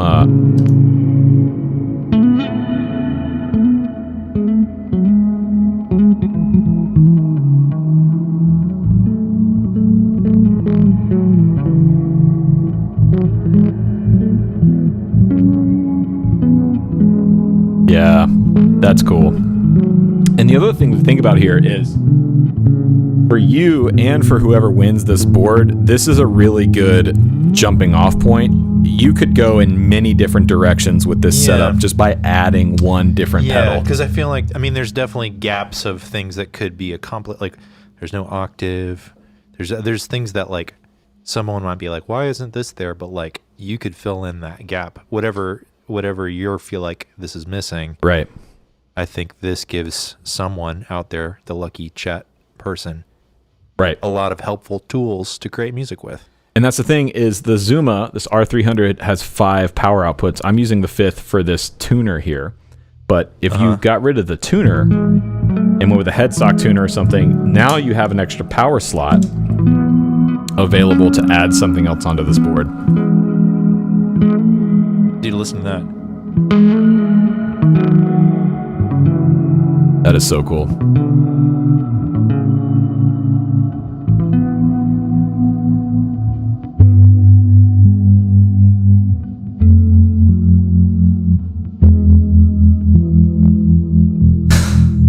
Add some more high end here. The other thing is, like, what if we tried this? Let's pull the low end out of your bass. Ooh, make it more... Yeah. Ooh, that's cool.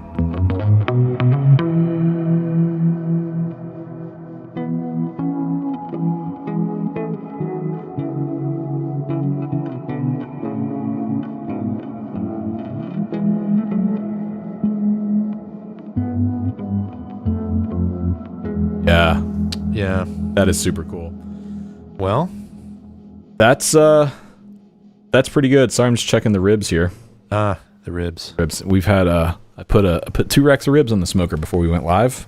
How do you feel? I mean, I feel amazing. Yeah. I want to go write some music. So what if we did this? Adrian in the chat just had a really great idea. All right.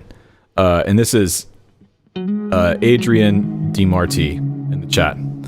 He's suggesting ditching the tuner, and maybe somebody else recommended this beforehand, but he's the first one I've seen. What if we riddle me this, Philip? Stand by.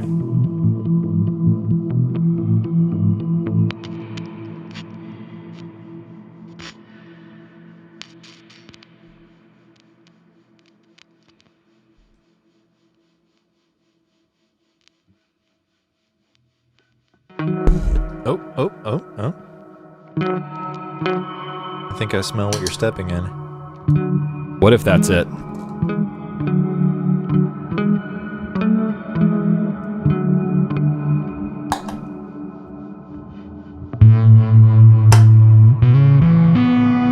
What?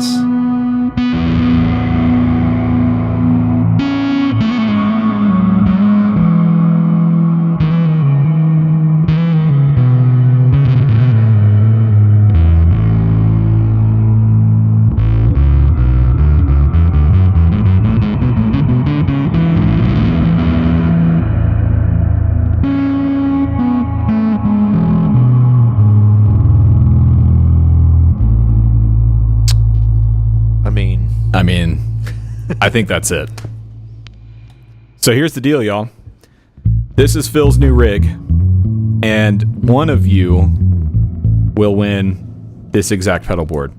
Again, I don't know if the carbon fiber board will be what comes, but it'll be a mono board with the case, the power supply, and these 5 pedals. Rad. Because this is way cooler than a tuner. Let's be honest.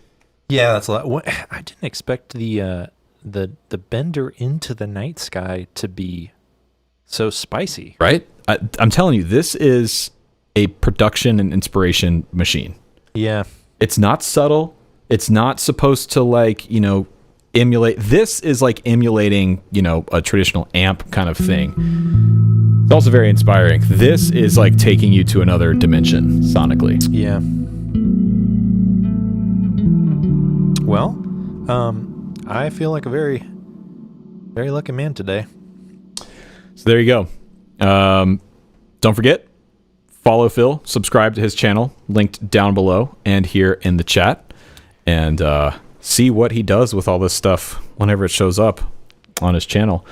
Stu in the top chat, thanks, man. You recently inspired me to pick up the guitar again after a long stay away. Not much, but have a couple coffees on me. I really appreciate that, man. Thank you so much. Yeah. Well, man, thank you so much for all the love and support you've shown me getting started with YouTube, and thanks to you and to Sweetwater for making this happen. It's amazing, and I'm really happy this isn't just about me. I'm really happy that someone out in the chat is going to get this exact same thing. So I'm just really privileged, and I really appreciate it. Yeah, man. Well, you deserve it. And for those of you that have been watching Phil's channel since the beginning, he's been working so hard, burning the candle at both ends, working in the film industry, playing music, and building a YouTube channel. And he's really good. Like, his videos are really, really good. Thanks, man. So, yeah. Also, huge thanks to Sweetwater, because if you didn't catch it earlier, we came up with this idea for this video yesterday at like 4 o'clock. And I got on the phone with Sweetwater and said, hey, would you guys be willing to sponsor this? And they said, yeah, absolutely. And they overnighted me the Cali 76 because I didn't have one of those. And so, yeah. That water is very sweet. That water is so sweet. Well, thanks, everyone, for hanging out. This has been officially, I think, the longest live stream on my channel yet. And we've had, you know, a really good time. So I appreciate everyone spending the time here hanging out. And don't forget, enter to win this board via the link in the chat or the description box down below. Follow Phil and check out my new line of merch, the Fuzz Evangelist merch, if you will. And thanks to Sweetwater. If you want to find out more about the pedals we used in this video, they're all linked down below. And yeah, really appreciate you guys. Thanks, everybody. See y'all.